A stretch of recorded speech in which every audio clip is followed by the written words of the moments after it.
Lalaking nagnakaw ng korona ng santo at ilang kagamitan sa isang simbahan sa Mabalacat City, Calabozo. Tutukan sa report. Timbog ang isang lalaki matapos mahuli na nagnanakaw ng religious article sa simbahan ng Our Lady of Grace Parish sa Mabalacat City. Sa Facebook post ng simbahan, sinabing nawawala ang korona ng patron ng Santo Niño.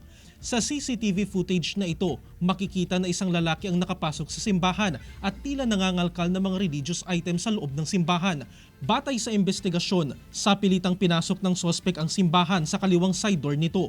Bukod sa nawawalang korona ng Santo Niño, natagpuan ding nakakalat ang ilang kagamitan ng simbahan tulad ng media equipment, korona at areola ng Our Lady of Grace at ang tres potensya ng Santo Cristo del Perdon. Tumalon siya doon sa side steel gate ng simbahan.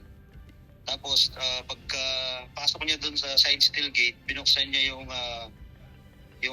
wooden door, yung sinasabi ko nga malaking pinto. Doon siya mapag-gain ng entry. Nahuli ng pulisya ang 38 anyos na sospek at na-recover ang nawawalang korona.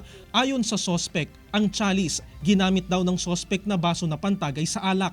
Ang sabi niya kaya daw niya kinuha yun, inutusan daw siya ni Mama Mary. Tinatanong siya, inutusan daw siya ni Mama Mary, tapos pinadadala na daw niya yon sa Angeles.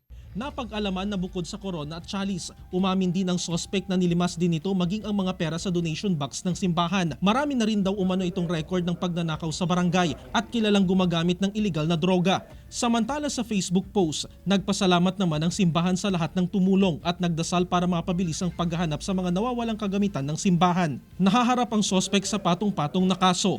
Tsaka sinulod eh. Siyempre kanako naman eh. Kaya kano naman yan ha. Ito na raw may taga-Pisang ba na. Jarek Pasiliao, 1 North Central, Luzon.